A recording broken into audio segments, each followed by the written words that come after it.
We'll hear argument first this morning in Case 17-586, Abbott versus Perez, and the consolidated case. General Keller. Thank you, Mr. Chief Justice, and may it please the Court. The Texas legislature did not have a racially discriminatory purpose when it adopted the entire court-ordered congressional remedial plan and virtually all of the remedial State House plan. This Court told the district court to order districts that do not violate the Constitution or the VRA, and on remand in 2012, the district court itself said it obeyed this court's remand and it fixed all plausible legal defects under even the low Section 5 standard. And indeed, today, with 9 groups of plaintiffs here, we cannot draw a single additional performing majority-minority district, even though plaintiffs had tried for years in both plans. I know you want to get to the merits, but I don't want to leave the jurisdiction question. And this last point raises it for me in stark relief, which is you just said you can't draw this map. The court below said you can. By not waiting for the remedy in this case, we are not in a position to be fully informed on that question. And so I still don't understand how you distinguish Gunn that said that in these cases, unless a district court has made clear that it is issuing an injunction or prohibiting you from using your map or some portion of your map, that you can't appeal. So could you address our jurisdiction first? Sure. As an initial matter, the district court did not say that we could, in fact, draw additional performing majority-minority districts, but I'll take Gunn on jurisdiction. Well, it did at least in one of the challenges. Well, not a performing district. This would be the Nueces County State House district. In fact, the plaintiff, Malk's own expert, testified if we had drawn that additional majority-minority district, then neither of the districts in Nueces County would have performed. We would have faced vote dilution cracking claims. I think that's subject to dispute by your adversary. So but the point still remains, which is every time you're ordered to change one district, it affects other districts. And in the end, the court, in drawing maps, may find that something it concluded initially is proven wrong by the map drawing. So that goes to why finality requires us to often wait for a remedy before we permit appeal. So tell me why that's not the case under Gunn. Well, first of all, in Gunn, what the district court did is it expressly state its own ruling, and then months later, it issued no further order. Here, in quite stark contrast, a mere 21 and 13 days after the district court entered its order, it was ordering the state to appear for expedited court-drawn redistricting. No, it asked the legislator to tell it whether it intended to do redrawing. It didn't order it to do it. It just said, do you intend to? And it hadn't even started the process, but that goes only to one prong of effectively final. The other prong is, could you have gotten relief at the end of this process? You were granted a stay within less than 2 weeks of your filing a motion. So even if you had gone through the remedial stage, you still would have had time to use your maps for the next election. Well, not in orderly appellate review. And here, we're in the same practical position as Cooper and as in Gill, where what happened was district courts invalidated districts and then told the states you had to redistrict, but those courts did not impose remedial maps, and yet there was appellate jurisdiction here. Go ahead.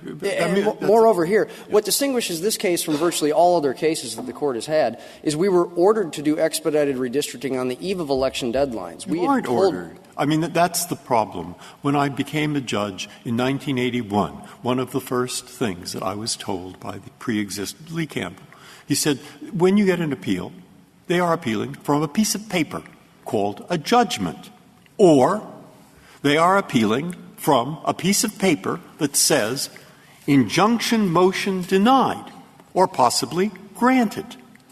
What does the piece of paper say here? It seems to me the piece of paper says come to court. Now, if we're going to call that a grant of an injunction, we're going to hear 50,000 appeals from the 93, however many three-judge courts there are. And it also says, when you come to court, have a plan. Now, I grant you there won't be 90,000 appeals. There'll only be 40,000. But still, you see the point. What is the order, the sentence, the piece of paper that says injunction denied or says injunction granted from which there is an appeal? Well, there is no magic word injunction used in these orders, but under Carson— I didn't say magic word. I said, what is the piece of paper, the order? Read it to me. It probably only has 4 words, and it is in effect, is it the one that says stay denied, stay granted, produce some papers? You see what I'm driving at? Sure. For instance, the CJS Appendix 118A, the court said the violations, quote, now require a remedy, unquote, and, quote, must be remedied either by the Texas legislature or this court. The court ordered us, if the governor was not going to call a special session, the legislature was not in session within 72 hours, then we were ordered to take immediate steps to consult with experts and map drawers, prepare statewide congressional plans. It is the order. You are ordered to consult with map drawers. All right? That is an injunction. Now, if that's an injunction, that's my concern. If you're going to call that an injunction, you are ordered to consult with map drawers, unless some other thing happens. All right? Now, why won't that open the door to you are ordered to be in court tomorrow morning? You are ordered to produce a witness. Okay? That's what I'm worried about. Well, because the practical effect of that order here was blocking us from using the maps in the 2018 elections. And plaintiffs do not seriously say that we could somehow have used the maps in the 2018 General, elections. I think that might well be true, but I think it's also true in pretty much all of these districting cases. In other words, in all of these districting cases, once there's a liability finding, there's a finding that a particular district is drawn or more than one district is drawn in a way that violates the Constitution. The upshot of that is that you're not going to be allowed to use those district lines. But still, there's a remedial process that takes place where people argue about what the proper remedy is. And only at the end of that process, customarily, or at least it happened this way here, is there an injunction put in place saying don't use this map, instead use that map. And what I'm concerned about is that if you're right, we're going to be hearing all of these districting cases not after the remedial stage, but instead straight away after the liability stage. Well, first of all, as an initial matter, many of these cases would come to the court in a preliminary injunction posture. Here, of course, we're 7 years into the case after 3 trials and 2 appeals to this court.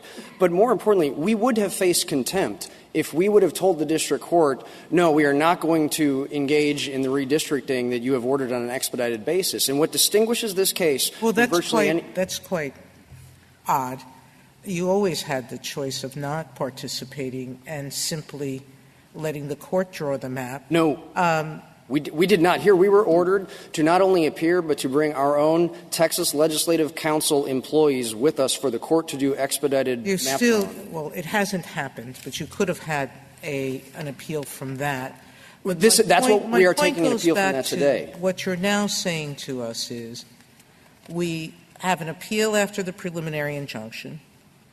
Every time a law is declared a map is declared unconstitutional, we have an appeal. And then we have a third appeal at the end of a remedy. So automatically, because I don't see how to distinguish this from guns still, and I still don't know how to distinguish it from the millions of others, not millions, I'm exaggerating greatly, from the hundreds of these that we have received where a court has said something's unconstitutional, and we have said that doesn't end the case. What ends the case is the final injunction that stops you from doing something and requires you to do something else. Well, but we were in the same posture as Cooper and Gill, and there were not remedial maps there. And here, unlike in 1291, I'm talking about 1253. What you're saying is you're not giving me any way to distinguish any 3-court decision on liability that doesn't result in an immediate appeal. You're basically saying every single one of them where a court says even one district was drawn wrong, that's immediately appealable. Well, but that would have been Cooper and Gill, and I think this highlights that redistricting itself is different. When a court is not only declaring certain districts invalid, but then telling the state you must redistrict, that itself, particularly in this case, when we were ordered 21 and 13 days later to come with Texas Legislative Council employees to engage in expedited redistricting. But that goes back to Justice Breyer's question. I don't think that ever ordering someone to come to court and give an explanation has been considered a final order.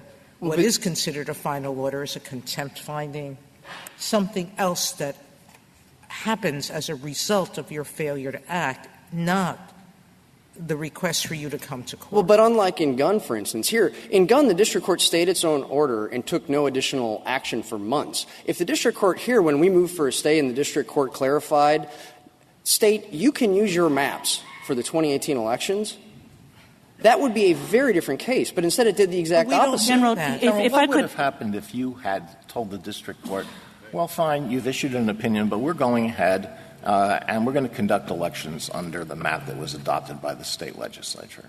What would have happened?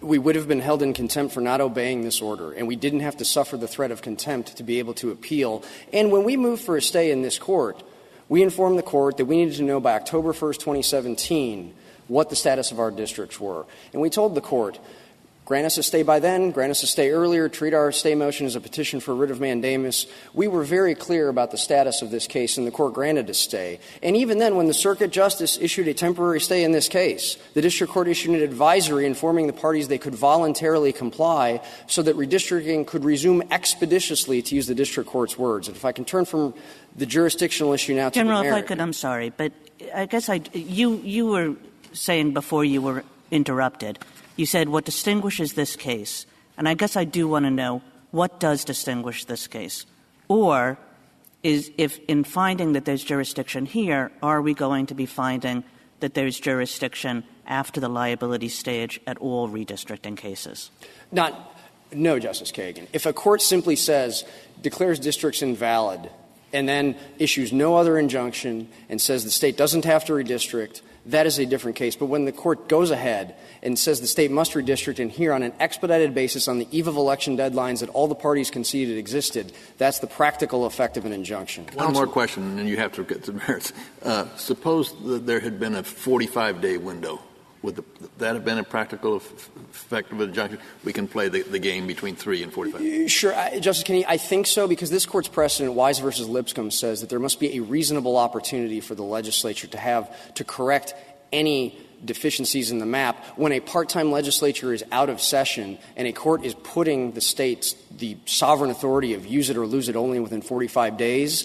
I think that would still be practically an injunction. But again, here it was nothing close to 45 days. It was within 3 days the governor had to call a special session. That's certainly not a reasonable opportunity. I have a question on the merits. You put a lot of weight on the adoption in 2013 of the court-drawn 2012, 2011? 2012 plan. And I think a concern, though, is that the district court plan was not comprehensive. It was put in quickly based. It was preliminary as opposed to permanent. And I wonder if that undermines the weight you can place on it. I don't think so, Mr. Chief Justice, for 3 reasons. First of all, there was plenty of process in the court in 2011 and 2012. This was not actually a preliminary injunction posture. Preliminary injunctions had been granted in 2011. The only reason that a lower standard was being used here was because there were collateral Section 5 proceedings, because this was the unique posture where Section 5 preclearance proceedings were ongoing. And here, the procedure in the district court, we had discovery. There were dispositive motions. We had 2 weeks of trial. There was an appeal to this court with its Perry decision. There was extensive briefing both before and after this court's decision in Perry. There was the Section 5 briefing before the District of D.C. There were 2 more days of argument on remand. And then at that point, the district court in 2012 issued tens of pages of written findings and conclusions imposing those maps that actually changed 9 congressional districts and 28 state house districts. In that context, particularly after this court said 6 different times to the district court, it was under a mandate to draw lawful districts. And then when the district court expressly said it obeyed that mandate, and in its own words, it fixed all plausible legal defects, even if there was an issue where a claim was not insubstantial under Section 5, the district court fixed those districts. It said it was fixing those districts, and it even said that its map, quote, does not incorporate any portion of the state map that is allegedly tainted by discriminatory purpose, General, unquote. One of the things in this recitation that you forget is that it wasn't just that court opining on these maps. It was also, in August of 2012, the D.C. District Court who found these maps and the districts that were left untouched suspicious, and who found intentional discrimination with respect to some, that found questionable some of the claims and reasons that were given by the legislature for these districts. There were serious questions raised by the D.C. Circuit Court. So this court basically said, when it ruled, this is tentative. It's been done hurriedly. You can't rely on these findings until we have a full hearing. But the D.C. District Court made findings contrary to your position. So aren't we obligated to look at the full picture, not just the picture you want us, the piece of the picture you want us to look at? The D.C. Court, though, did not find issues with the districts that had been validated. Indeed, in 2011, Plaintiffs' Counsel Muldeff told the legislature that the court-ordered maps, the 2012 court-ordered maps from the district court in San Antonio, fixed every district where even Section 5 preclearance was denied. This is at CJS Appendix 436A to 439A. Plaintiffs do not dispute that. So with the evidence that the legislature heard in 2013 was that the maps had been fixed even beyond the analysis that the court performed. Also, to address plaintiffs' argument that somehow the process was rushed in 2013, that is clearly erroneous. Here, in 2013, the House and Senate committees heard nearly 33 hours of debate over 11 public hearings. That produced 1,355 transcript pages, and that was just the committee process. Then there were the floor debates. That resulted in over 1,000 pages of transcript in the House and Senate journals. In that context, the legislature in 2013 engaged in a deliberative process. It adopted wholesale the entire congressional map. It didn't even tinker around with the districts that had in fact been changed, and there were 9 districts that had been changed. There were a couple of congressional districts that were left in place that plaintiffs were challenging, but the district court in 2012 issued 7 pages and 6 pages, respectively, of analysis that CD 35 and CD 27 were valid. If that is not a basis on which a legislature can rely on a federal court's opinion, I'm not sure there's any breathing space left for legislatures engaging in redistricting to honor both their constitutional and VRA obligations. It seems as though you're essentially saying that this PI opinion was a safe harbor for the state. And that seems an odd thing to say. I mean, a PI opinion is just a PI opinion. It's preliminary. And this court said multiple times that it had not gone through all the evidence, that it had not gone through all the facts, that this was just the best it could do at the stage it was at now. And so to turn that around and to say this is a safe harbor for the state, isn't it essentially to stop every case at the preliminary injunction stage? Justice Kagan, our position is not that somehow this was a categorical safe harbor, that the 2011 legislature's actions could not be examined. But what can't happen is that only 2011 is examined in isolation. This case did not end in 2011. Indeed, what happened in 2012 with all of that court process, and in 2013 with the legislative process adopting a court-ordered remedial district, is very good evidence that the legislature was acting in good faith. And you would need very persuasive evidence to overcome the strong presumption of good faith, the extraordinary caution that apply when charging a legislature with an illicit purpose. And here, essentially nothing changed between 2012 and 2014. Plaintiffs point to almost no new evidence that came in even on retrial compared to what the district court was aware of in 2012 when it had the entire 2011 legislative record before it. In that context, with or without a presumption of good faith, there is no basis to find that the Texas legislature was somehow invidiously, racially discriminatory when what it did is it adopted the entire congressional map and virtually all of the State House map that it had been ordered to use. General, what would you think? Let's put aside the court order for a second, just pretend it doesn't exist, which I realize is, that's an important feature of the case for you. But let's just pretend. It is. suppose there's one map, and then there's a second map. And the one map is later found to have all kinds of evidence of discriminatory intent surrounding it. There are emails, there's everything. The second map, nothing. But the second map is exactly the same. What should a court do with respect to the second map? Should it just say there's no emails? No, I believe that's a very different case. I know precisely and under Arlington Heights, the court could consider all of that evidence. And in doing that analysis of the sequence of events, the court could take cognizance of the fact that the 2013 legislature there may not have been doing anything at all, and that could possibly go to the purpose. But here, when we have a court-ordered remedial plan and we have wholesale acceptance on the congressional side and virtually wholesale acceptance on the State House side, this was not the legislature trying to pull a fast one on anyone, and there is absolutely no evidence in plaintiffs' briefs that somehow the legislature was trying to lock in discriminatory districts. Mr. Chief Justice, if I may reserve the remainder of my time. Thank you, counsel.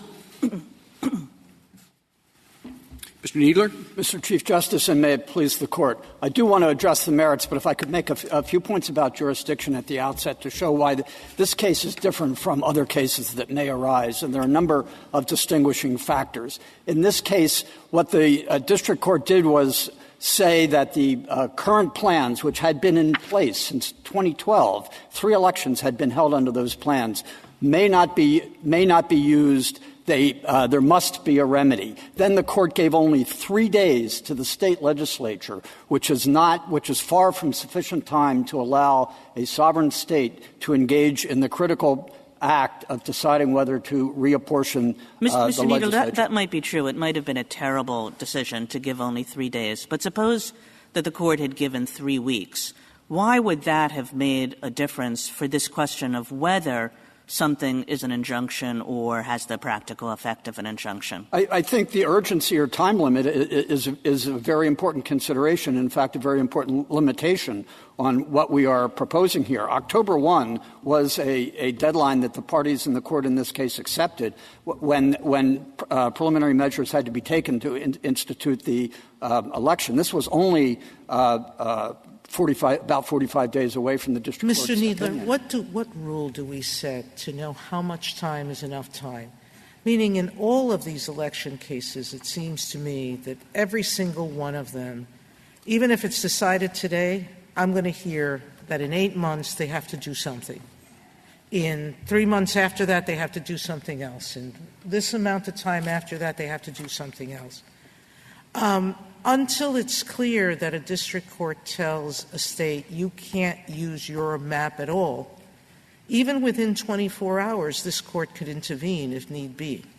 So I'm not sure in what other setting time constraints are a reason for immediate appeal, if it's not permitted generally under the law. But I think under the practical effect test, one of the practical effects is if the state is facing a deadline in only 3 days. If I could use an example, which I think this brings this home and would express a federal interest in this. 2284 was enacted to accord special deference to redistricting by 3-judge courts. That includes the apportionment of Congress. If a district court held that a federal apportionment statute or something in the census was defective, and the district court said perhaps 2 weeks before the president was to report the apportionment to the House of Representatives, you may not, this is defective, you will not be able to use this, and the states will not be able to rely upon it in an upcoming election. I think it would be very important for the federal government, for the nation but there's as a whole. a way. What's bothering me here, as I said, is not this case. But there are appeals and injunctions in millions of cases. So the judge says, I've written an opinion, which says just what you say.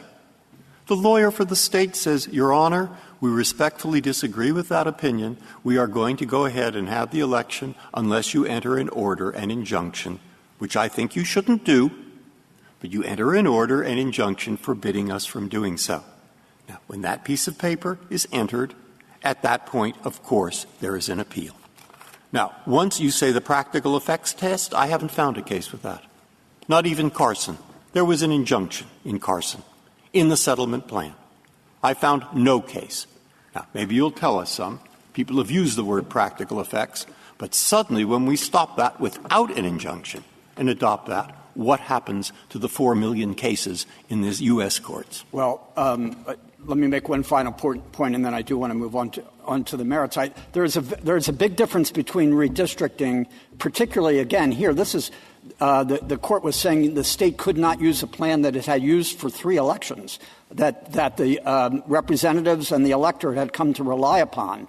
But another important distinction between this and other cases, and particularly Gunn, is in Gunn, the state could go without the statute that was enjoined in that case. In a redistricting case, there has to be a districting of the legislature. The case just can't go on with nothing further being done. And so in a redistricting case, when a court says you may not use this plan and gives the state far... Mr. Kneedler, you have about 5 minutes left. Could you move to the merits? Yes. I'd like to. And the for us, the critical point to be made here is that the question of whether the 2013 plan enacted by the state legislature was impermissibly discriminatory turns on the intent of the legislature in 2013. And this court has said repeatedly that there is a presumption of good faith with respect to a legislative enactment. And that is true even if a prior legislative enactment had been found to be impermissibly discriminatory. Here, the presumption of good faith is particularly strong because, as been discussed, the district court in this case, following this court's careful instructions, examined the 2011 plan and determined which ones did not pass the not insubstantial test that this court articulated, or there was not a likelihood of success, and this court said to leave the other ones in place. The court had extensive proceedings at that stage, and that, in our view, would have reinforced the proposition that the state legislature could rely upon that, and it certainly doesn't suggest any impermissible intent on the part of the state legislature. But, Mr. Kneedler, in your briefs, you acknowledge 2 things. You acknowledge first that when there are 2 maps and they're exactly the same, that evidence of intent as to the first map is probative of intent as to the second map. The question is always intent as to the second map, but if 2 maps are exactly the same, there's all kinds of evidence of bad intent as to the first map. Surely that's probative. I think you acknowledge that, don't you think? Again, depending on the circumstances, but of course, everything depends on the circumstances. The facts, which this court has principal authority over.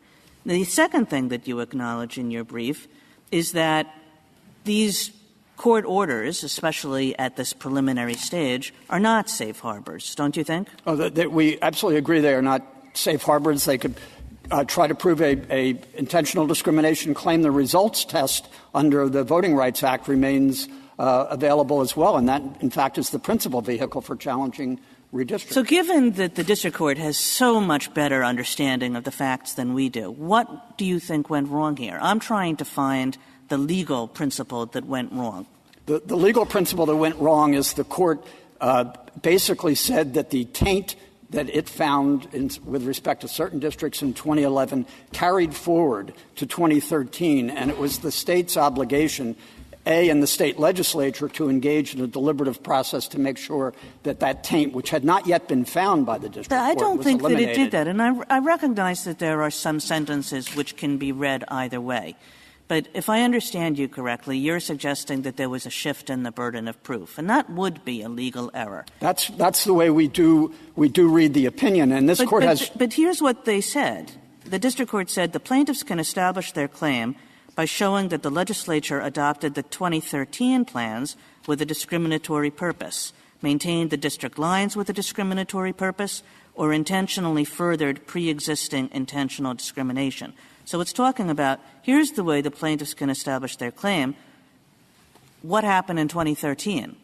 Yes, but if you read that whole section of the district court's opinion, it puts great weight on its perception that the state legislature was required to engage in a deliberative process to make sure it was undoing prior taint. And as we've said, there is no presumption of taint just because a legislature was previously found. And by the way, those that findings might be right, Mr. Kneedler, that there's no presumption that comes from – but it's surely evidence that one can take into account that the legislature didn't engage in any kind of deliberative process after having done a map that's tainted with all kinds of discriminatory intent. Right, but this Court has said that there is a presumption of good faith that is a demanding test whether to establish racial discrimination, and there is no taint. That requires the plaintiffs to come forward with significant evidence bearing directly on 2013. And here we think that the district court's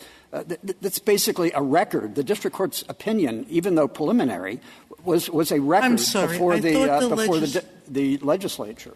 I thought the legislature had its own attorney tell it that the findings of the district court were tentative, preliminary only, and that went through what the plaintiffs claim and told them that what they were doing would not address the constitutional issues that were raised by plaintiffs. So why don't you take an extra couple of minutes? Okay. Well, yes, the Legislative Council said this will not resolve this will not end the litigation. And no, I think it you said more. This won't resolve the taint that I believe he said. No, I don't believe that's what he said. I think he was just giving them advice that the district court's decision was preliminary and there could be further litigation. But one of the primary motivations here was to end the litigation, and the plaintiffs suggest that there's something pernicious about ending litigation. But to the contrary, the state legislatures acknowledging that there was prior discrimination, accepting what the district court did as a remedy, even though preliminary for that, and enacting a new law, that's something to be commended when a state legislature proceeds in that manner on the basis of an independent review that was conducted by an Article III court. But may I ask something? There's end the litigation. Are you ending a litigation, or are you ending the possibility of a court stopping you from discriminating? Meaning, if there is a basis, and you're aware that there are claims that you intentionally discriminated, there are findings not just by the 2012 court, but by the D.C. District Court, that you have intentionally discriminated in drawing a number of lines, intentionally or in results, and you're now saying, I don't really care. I want to get the court outside of messing even with my discriminatory lines. Why don't you answer, Mr. Kneedler, then we'll let you sit down. Okay. I don't think that's a fair account of what the record shows. And if there, first of all, if there's indications going both ways, the presumption of good faith and there's no continuing taint should cut in the state's favor. But the important point is that it's the intent in 2013 and the desire to accept what the district court did so that the state could move on. It doesn't end the litigation, but so that the state could move on is, again, something that is to be encouraged when a district court has found this, and to adopt that rather than to continue to resist it. Thank you, counsel. Mr. Hicks. Mr. Chief Justice, and may it please the Court, I hadn't anticipated doing this, but I'm going to start with the jurisdictional question, which, of course, is what y'all start with. Justice Breyer asked a key question, I think, of the other side in this. He said, show me the language. Show me where they entered an injunction. The closest they can come, everybody agrees there was no remedy ordered. So the only question becomes, was there an injunction against the 2018 elections for Congress, I'm speaking of Congress, going forward under the existing plan? The closest they can come to a language that says there is an injunction is the language that says these violations that we've just found and declare must be remedied. But that's not an injunction. It doesn't say when, how. It gives no details. If you want language that addresses the injunction question, the language is in the court's order and in its response. Could Texas have used the current maps for the 2018 elections? Yes, in the unfortunately, as far as we're concerned, but yes, in the absence of insofar as the court's order was concerned. Yes. I don't think there's any question about it. If they say we would have been held in contempt if we had gone forward, it would have been impossible to hold them in contempt because the court itself said we have not enjoined use of the plan for the upcoming elections. Well, but the court gave the governor 3 days to call the election. And I mean, if you were the governor, would you think, well, maybe we're not going to be able to use the 2018 plans? No, I would not at all. First of all, that 3-day window was a chance for the legislature, the governor to come back and say, I will call the legislature in special session. It wasn't about when he would call them into session. We had asked, the court had said 2 different times in the spring of 2017 to Texas Attorney General's office, you should consider having the legislature, at the first time it was in regular session, you should consider having them address the problems that have cropped up so far in the districts that didn't change between 2011 and 2013. No response, silence from the state. Then about 2 or 3 weeks later, after this court's decision in Cooper came down, the court again said, hey, kind of the handwriting's on the wall here for problems with your districts that didn't change. You should consider calling a special session. Will you? This was in the spring, and they didn't do it. In fact, at that time they got a definite answer. No, we won't do it. So when the time came in the August order that said we find violations, we've gotten to the point now after all these years, and we find violations in these 2 districts, the court did not say you can't conduct the elections. The court did not say that you only have 3 days to call a special session. It said you have 3 days to let us know. And the pump had been primed. If you're right about the jurisdiction, that there is no injunction, what happens next?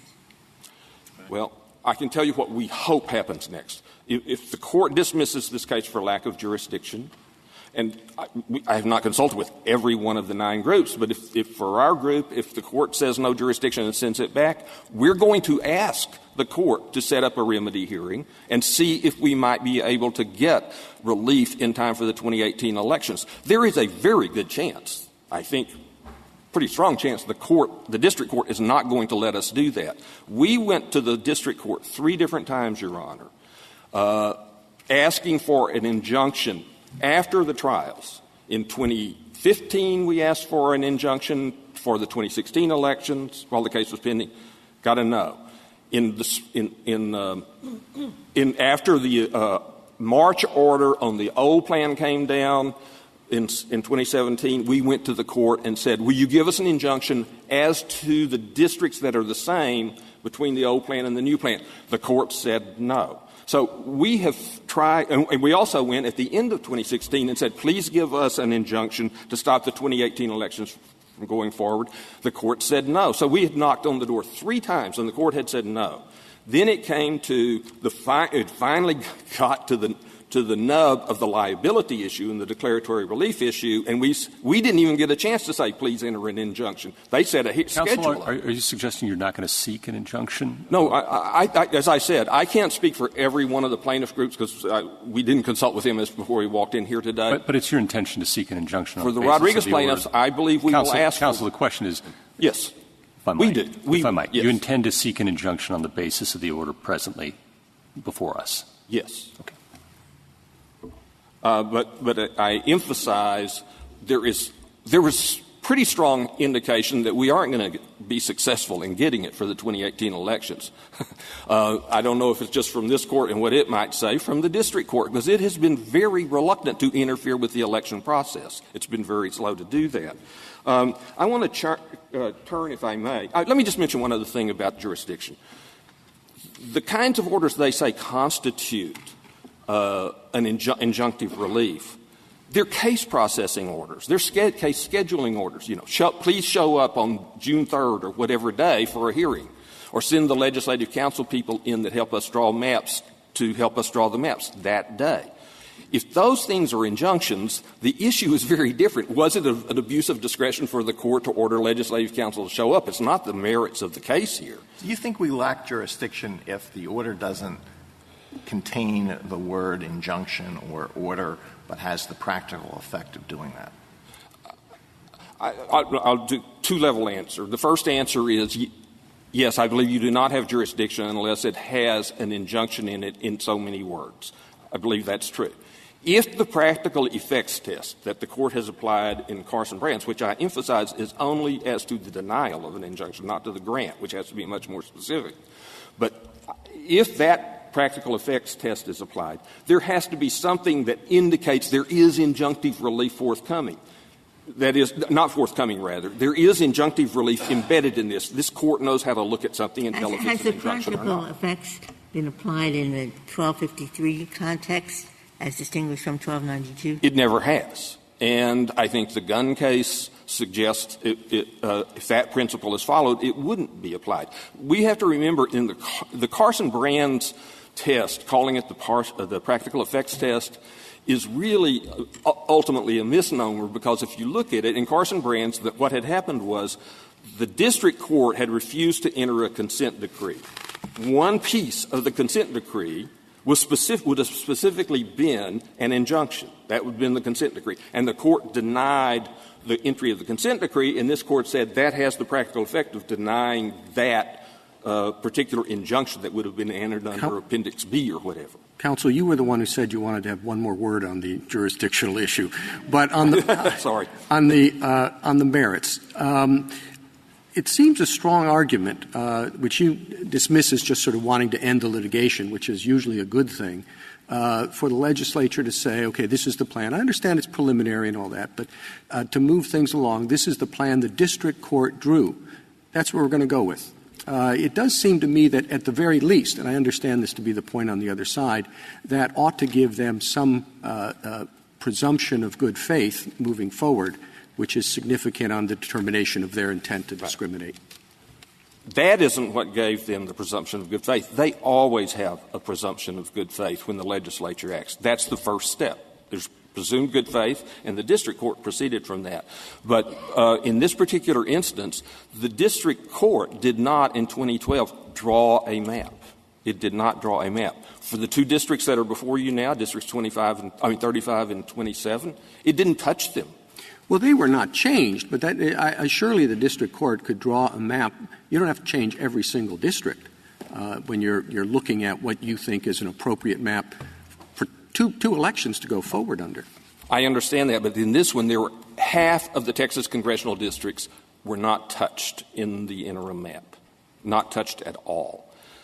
Including is your answer different if they did alter every single district? Well, my answer is it would then be a court-drawn map, and the districts in it would be court-drawn. But these two districts were not court-drawn, as well as 16 other districts there were not court-drawn. How many of the Texas districts were redrawn or altered? There were 36 districts. 18 of them were altered in some way, and 18 of them were untouched. So it's half and half. And the 18 that were untouched, you go look at the 2011 legislation that drew them, and you find the block descriptions of what they look like, the geographic description. It's the statute is there in 2011.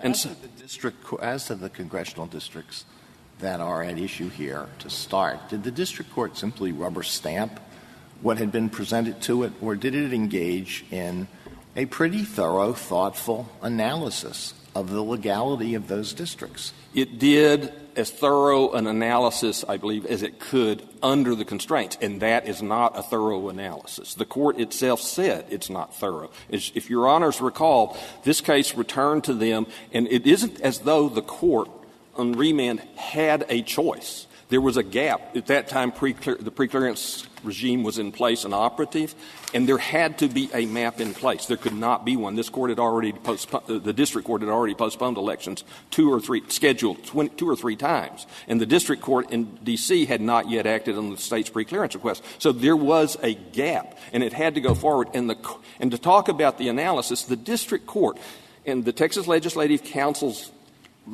lawyer did tell the legislature this. The district court, it's hard to find a more hedged opinion about the outcome of a case. They said it's a close question. I don't know how many times they said it's a close question. It's for this time only. And the state, when it came up here before you on a stay request by LULAC in 2016, I think it was, the state told you, hey, it's just a one-time deal, that map. It's just a one-time deal. We quote that in our brief. And so it is not what I would call a thorough analysis. There were things that changed, substantial things that changed between the 2012 map and the 2013 legislative action, which they used the term ratify the map. They didn't even say they have considered and drawn the map. They say they ratify the map. But there are several things that changed. One, as Justice Sotomayor said, there was the district court in D.C. decision which said there is essentially more intentional discrimination in this congressional map than you can shake a stick at. We have had evidence on that. They said there is a pre-existing crossover district in the Travis County area that the district court in San Antonio had not found existed yet. They said there is a crossover district where minority voters' rights are being exercised.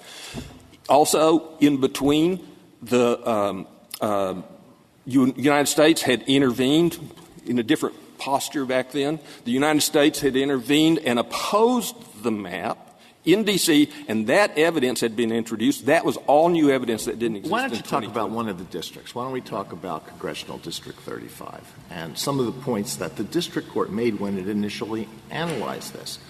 Is it not true that the concept of this district was recommended by the Mexican American Legal Defense and Education Fund and supported by the Latino Redistricting Task Force? The concept was one of 2 alternatives. It was April 11th testimony, April 11th, 2011, Exhibit 591, if I recall correctly. MALDEF goes in early in the session and says, we have 2 maps. One is a concept similar to this, and the other one is an alternative map that does what we think should have happened. And they say, we don't have a choice between them. And but they offered no. This is one of the alternatives, right? Right, it is, but there was linking San Antonio and Austin, and they said there was a community of interest. And the district court said that in its initial opinion, did it not? It said it didn't know for sure whether there was a community of interest. But the important thing about this is there was no evidence. Under a racial gerrymandering test, they have to survive strict scrutiny. And so on the strict scrutiny side, the Texas legislature had nothing in front of it that suggested that there was a problem with racially polarized voting that would require the creation of this district. They didn't have – it isn't that they didn't have – whether they had strong evidence or not, they had no evidence. That there was racially polarized voting in the district as a whole. There is – the state offered no evidence at all. The state offered no evidence. We offered evidence. You offered evidence about Travis County. Yes. We offered evidence about Travis County. They offered no evidence about racially polarized voting. And the more important thing, because Bethune-Hill, if Your Honor recalls, says, I think Justice Kennedy wrote that opinion, who said, you don't get to do post hoc investigation of whether there's a problem. You look at it at the time the legislature acted. At the time the legislature acted, it had nothing in front of it about this. It had alternative maps that show you didn't have to come into Travis County. And this is crucial. At the time it acted, it had the district court's opinion. Did it not? At the time in 2013? Isn't that what we're looking at? At the time it acted in 2013, yes, it did. And the district court said, we need more facts. That's specifically what it said. And in the meantime, facts had come in that showed that race better than party explained the divisions in Travis County. But the most important fact, Your Honors, the most important fact the legislature had in front of it in 2013 that it didn't have in 2011 was that the elections had occurred under that map. And what did the legislature know in 2013 that it didn't know in 2011? That what it had intended to do, had in fact happened. They had achieved everything they wanted with this map with respect to these districts, with regard to the racial, the tamping down of racial voting rights and so on. That's the most important factor that they had. And the effects part of this under Arlington Heights is the most important thing to know. In 2013, they knew they had succeeded. They had succeeded. Just briefly, Your Honor. You've got a couple more minutes. Okay. Just briefly, on this point, I would like to wrap up with this. On this very point, about a week ago, in the DiMaia case, this court repeated a quip, I guess you can call it a quip, from Justice Scalia. And it said, insanity is doing the same thing over and over again and expecting a different result. Well, the Texas legislature is not insane. It knows it knows how to do redistricting maps, and we believe it knows how to do them to a fairly well with respect to diminishing minority voting rights. So I would ask the court to look at it this way. If you've done it in 2011 and you know the outcome of it, discrimination is doing the same thing over and over again and expecting and achieving exactly the same results. And that's what happened here, Your Honor. Thank you. Thank you, counsel. Ms. Riggs. Mr. Chief Justice, and may it please the Court, this Court does not have jurisdiction to hear this appeal, but if it proceeds to the merits, the District Court properly applied the Arlington Heights framework to analyze the intent of the 2013 legislature in reenacting some of the same State House districts it had deliberately designed in 2011 to cancel out or minimize the voting strength of Black and Latino voters in Texas. And using that correct legal standard, the district court concluded that the intent of the legislature in 2013 was, in fact, to maintain and perpetuate its ill-gotten and racially discriminatory 2011 gains. Those findings cannot be deemed clearly erroneous on the grounds of this entire record, which is quite voluminous. The jurisdictional question has been discussed quite a bit. There's one gloss I'd like to add to what's already been mentioned. First is that the rule in gun, which is restrictive and doesn't create any exceptions, has been applied in a redistricting case in Whitcomb. So there's precedent for gun being read as we urge it to be read. And then there's the practical consequence of not affording a restrictive reading to 1253. All redistricting cases involve timing, and all election deadlines start at different times. This invites manipulation to create exceptions under 1253 and in redistricting cases, and the exception would eat the rule. Then turning to the merits, I think it's helpful to look at the district court's analysis of what the evidence in 2013 and all of the evidence in front of it as falling into buckets that match up with the Arlington Heights framework. And I submit to you that if you look at the district court's opinion, there's three obvious buckets of evidence that it identifies. One relates to the 2011 redistricting plans for State House. Another is an analysis of the actual motivation of the legislature compared to its proffered offered justification. And third is process problems with respect to 2013 that could give rise to an inference of discriminatory intent. I want to start with that 2011 bucket because it provides several pieces of relevant information under the Arlington Heights framework. First, the effect of a redistricting plan is under Arlington Heights an important place to start. And the district court made extensive findings about the discriminatory effect that the 2011 House plan would have. And as Mr. Hicks mentioned, the legislature knew in 2013 that the intended effect had in fact manifested. The 2011 process and facts also provide historical evidence of discrimination, not historical evidence 10 years ago, 15 years ago. Has there ever been appellate review of the district court's findings as to the 2011 plan? Do you think that we should just accept those findings as givens?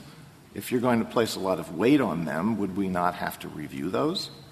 They would be subject to clearly erroneous standard. As I understand it, Texas challenges that the review of the 2011 plans was moot. It should have never happened, but doesn't seriously contest the actual factual findings made by the district court, which were quite extensive. And on the basis of we can ask General Keller that on rebuttal, but I didn't understand them to say that we agree that all of the findings that were made as to the 2011 plan were correct, and we don't wish to we accept them all. I'm certain they don't accept them, but based on 300 pages of factual findings with respect to the intent and effect of the challenged 2011 House districts, it would be very hard to challenge those findings as clearly erroneous. I also think the 2011 evidence is properly conceived of as part of the sequence of events that led up to the 2013 challenged legislation. That is, the same people doing the same thing in 2011 as they did in 2013 can be viewed as part of the same process. The district court didn't have to issue a separate opinion with respect to the 2011 plan. They could have combined that all together as one process, and the 2011 findings, so the 2011 findings fall under numerous Arlington Heights frameworks. I want to spend a few minutes talking about specific districts, though, because what the district court sussed out was a troubling pattern that repeats what this court saw last redistricting cycle from Texas. It's LULAC v. Perry all over again. In House District 105 in Dallas County, Latino voters were 19 votes shy from electing their candidate of choice in the district. And the legislature in 2011 went to extreme lengths to protect that Anglo incumbent from being held accountable to the growing Latino population in that district. The legislature carved up precincts, pulled every Anglo voter in western Dallas that it could find to pack into 105 and protect the Anglo incumbent, and carving those same precincts pulled out every Latino and black voter from House District 105. I'm sorry, there's a difference between pulling out Republicans and pulling out Democrats. What shows in protecting an incumbent? Because presumably our law would say you can protect an incumbent if it's based on party lines, but if you're using just race, what findings are there to show that this was race-based as opposed to incumbency-based? The district court's findings were based on the fact that precincts were split. You don't have political data at the sub-precinct level. So when the legislature was drawing those lines, it was only grabbing Anglo voters. It was not grabbing what it knew to be Republican voters. It may have been using race as a proxy for partisanship, but that's certainly not acceptable either. Likewise, I'm sorry, I've lost track of which districting are you talking about with respect to 105? Is it the 2011 or 2011? Okay, sorry. And likewise in Wessex County, importantly, the district court didn't have all of the I'm sorry, I meant to say Bell County, House District 54 in Bell County. Likewise, the district court, when it was making its interim ruling in 2012, didn't have all of the relevant evidence in front of it. It had yet to hear the live testimony of Representative Jimmy Don Aycock, who drew the district in House District, who drew House District 54, and who stated that if he had kept Killeen whole, as it had been kept whole in numerous versions of the districts before, because the population growth in Killeen had been so explosive amongst minority voters, if he left that district whole, it would be a naturally occurring minority coalition district, and it would have got him unelected. Well, sorry. Go ahead. Are these districts that the district court, in entering its preliminary map, looked at? Is that where I am on this? Is that these are things that the district court changed, but didn't have this additional information before it? The district court didn't change these districts in the 2012 interim plan, but the House interim order was only 12 pages long. It didn't get into any detail. And importantly, these are hard questions. It requires a delicate sussing out of the evidence to determine whether race or party predominated. And the district court didn't have all of the evidence. And I agree with it was either General Keller or Mr. Kneedler, that it is a serious thing to find that a legislature acted with invidious discrimination. This district court was acting very carefully to make sure that it had done that proper sussing out. And in fact, in many places, it found that district lines were drawn for political reasons, not racial reasons. So this district court knows how to do that very delicate analysis. It did it, but it followed the evidence where the evidence led it. It did it when? In the 2012 order? It did it when it issued the 2011 opinion. Okay. Between the remand to this court on January 20th, 2012, and when the plan needed to be was constructed February 28th, I don't think the court had the time or all of the evidence to do this very delicate balancing. But if you're the Attorney General or the legislature in Texas, and you want to take your best shot at a plan that will be accepted by the district court, wouldn't you take the plan that the district court drafted? You might take that as a starting point, and that was the advice the Texas Legislature's counsel gave it during committee meeting.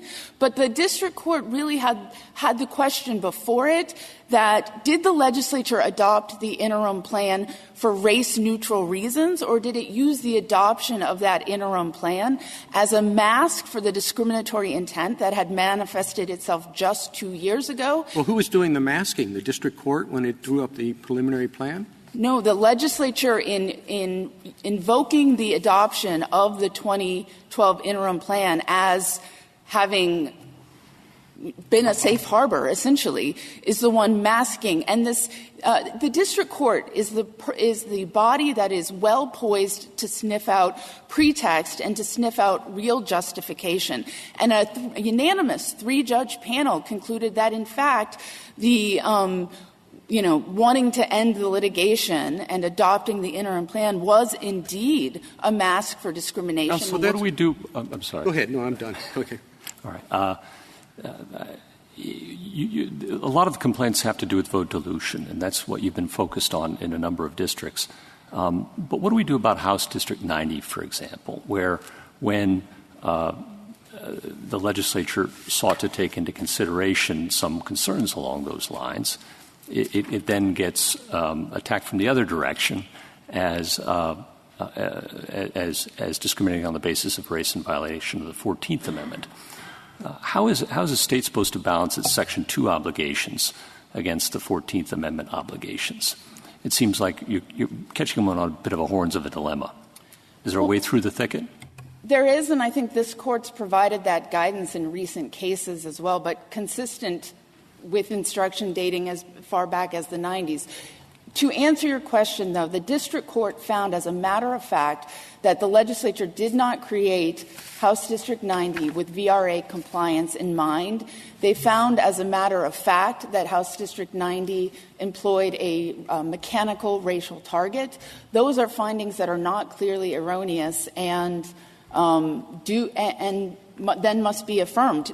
The state can protect itself by doing the types of Voting Rights Act inquiries that this Court has seen in previous cases, and making sure that when it does use race in a predominant fashion, it does it in a narrowly tailored sense. But what is your evidence that the state adopted the plan previously approved by the court for an invidious reason?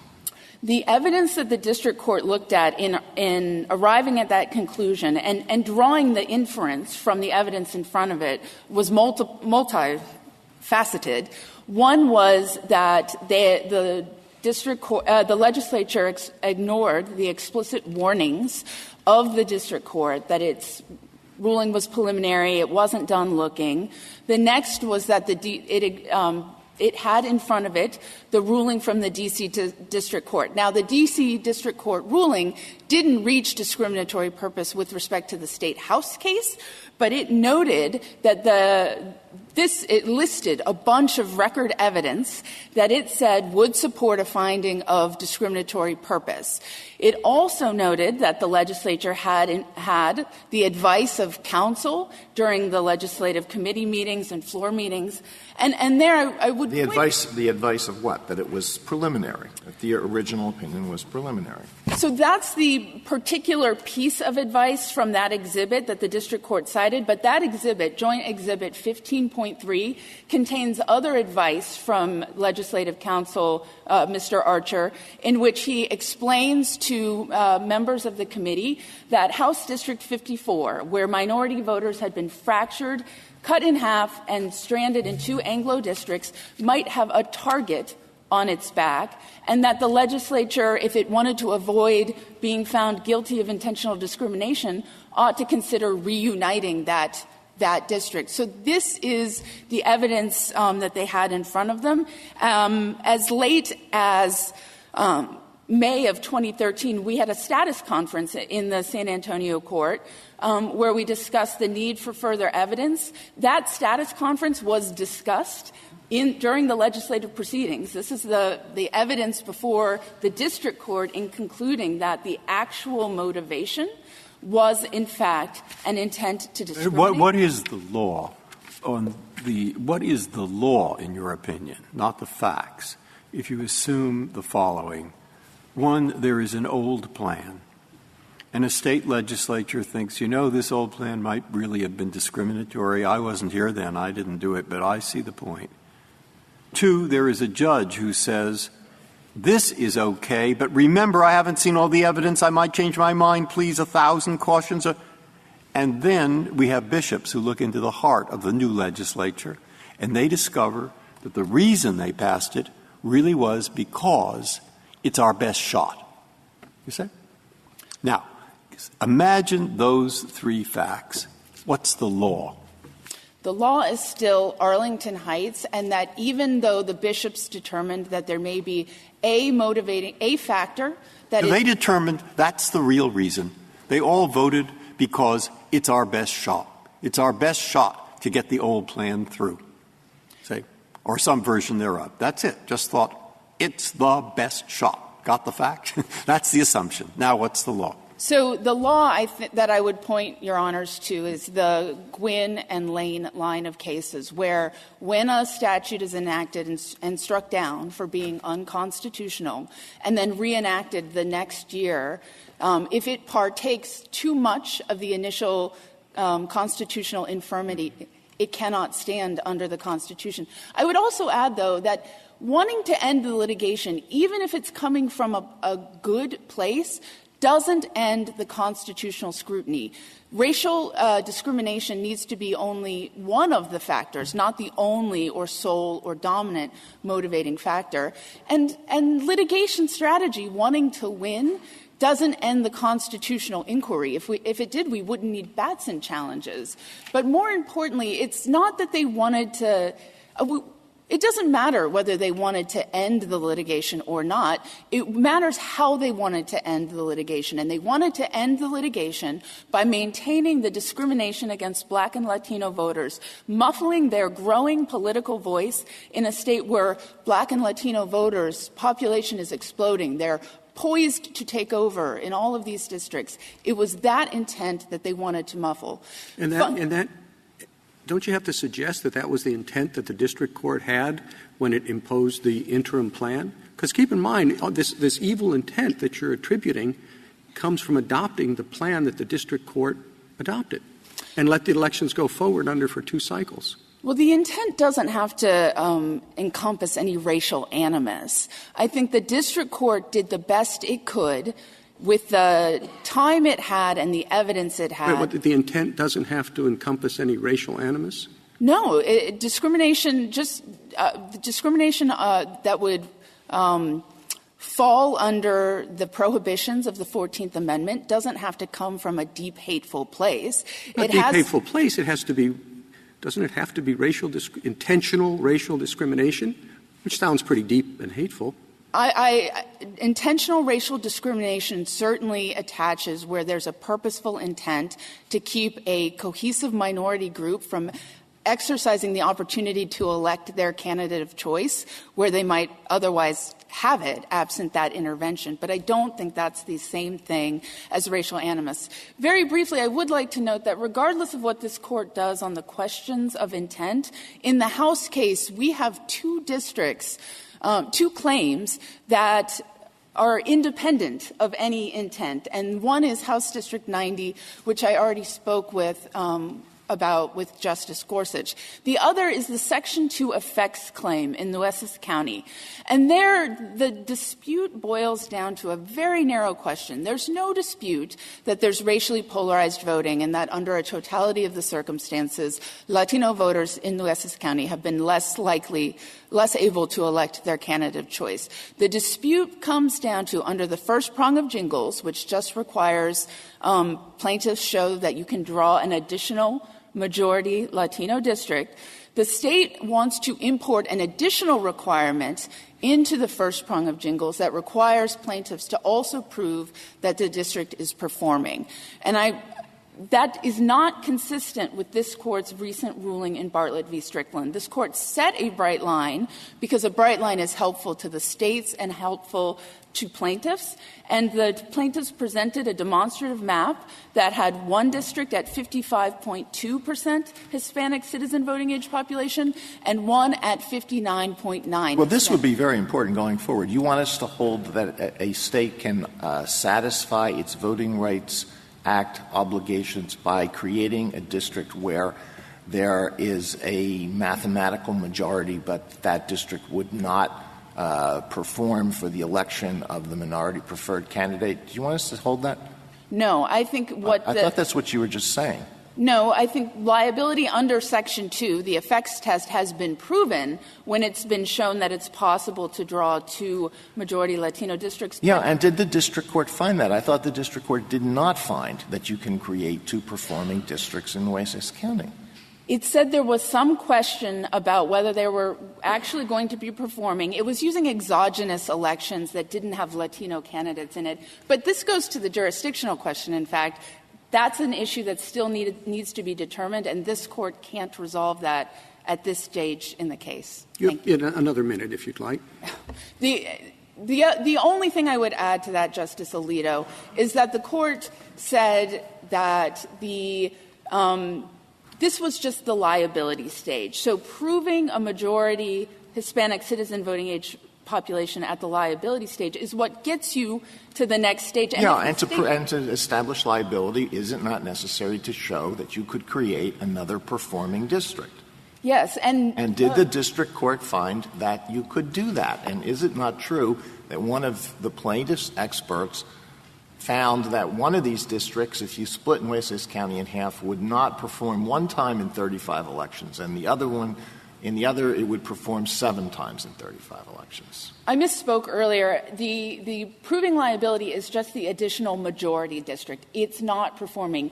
Plaintiffs do believe they can draw performing districts. They just haven't had the opportunity to present those maps yet. The liability maps are something different, and a state can understand that there's Section 2 liability and then engage in a meaningful debate about drawing performing districts. I'm sorry. Thank you. Please. Was 90 a Gingell's test, or was it an intentional discrimination finding? Neither, Your Honor. It was a racial gerrymandering, a Shaw finding. And I don't think we need to prove that fact of whether you create a majority or minority. Is that correct? Right, Your Honor. Just that race predominated without a compelling interest, and race was not used in a narrowly tailored fashion. Thank you, counsel. General, you have 4 minutes remaining. I'll start very briefly with jurisdiction. You've heard plaintiffs say that they want to now modify the districts for 2018. We've already had our primary elections, and that is precisely why this Court should note jurisdiction now and resolve these issues. I want to start and back up a bit to higher level points. There were 3 significant major legal errors here made by the district court. First, there was no presumption of good faith applied. You heard plaintiffs said that there was. There is no mention of a presumption of good faith. There's not even a mention of presumption of good faith in their congressional red brief. The second major legal error was the Feeney well-accepted standard that to show intentional discrimination, you must show that the legislature acted because of race with an intent to harm minorities and minority voting power. That was not the standard applied, and this brings me to my third major legal error, which was the test applied was the wrong question. It was taint removed, even though there had been no finding of taint by the district court at that time, so and also that reversed the burden.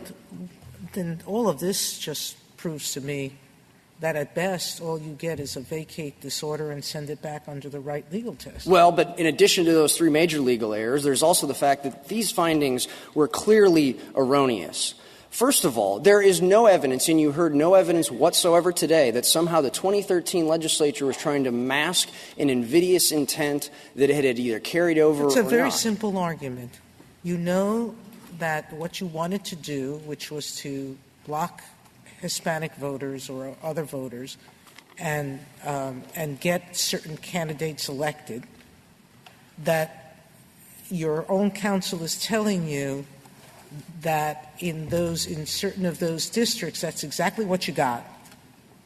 And you say we want to get the district court not to change these maps, that's enough for the three-judge panel to conclude that you wanted to put in place the discriminatory intent and effect.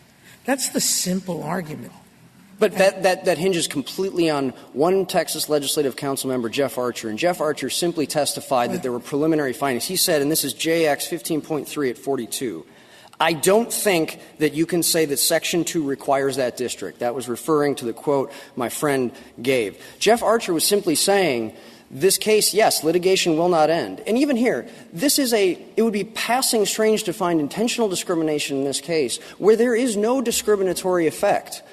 The only place that we could draw an additional majority-minority district is that Nueces County State House map. And you heard counsel say that they don't know if it can perform. The maps that they presented to the court, their own expert, plaintiff's expert, Malk, testified and conceded that they offered a map. I have two questions. On racial gerrymandering, I don't think we've ever required a proof of effect. We've only required that you've intentionally gerrymandered on the basis of race. And I'm referring to Nueces County, and that was a vote dilution effect claim. I'll turn to HD 90. But I just answered my question. On racial gerrymandering, you don't have to prove it. That's right. And I'll turn to racial gerrymandering on HD 90. That would be the one district we did change. And by the way, if we had changed other districts, then we would have been subjected to all sorts of additional legal challenges, which is exactly why the legislature acted in good faith in adopting the congressional map wholesale and virtually all of the State House map. In HD 90, we had the best of reasons to believe that we had a valid VRA compliance defense. In 2011, MALDEF told the legislature the district had to be drawn as majority Hispanic. In 2012, the district court adopted the previous version as majority Hispanic. In 2013, Malk's counsel told the legislature it had to be adopted as majority Hispanic. That's JA 403 to 404A. There were tight elections after that where the Hispanic candidate narrowly lost and narrowly won. So what room is left between our VRA jurisprudence under Section 2 and the 14th Amendment? What space is there? Well, and the breathing space that must be accorded is we only need good reasons. And, Mr. Chief Justice, if I may answer, we do not have to have a perfect analysis ahead of time. We just need good reasons that we were trying to comply with the VRA. And take Congressional District 35, for instance. There, we had the best of reasons possible to believe that that had to be a majority-minority district because that's precisely what the district court imposed in 2012, saying that that was a valid Section 2 district. And here we are now, 7 years later, 3 trials and 2 appeals to this court. We would ask this court to find that the challenged districts are valid and reverse. Thank you, counsel. Case is submitted.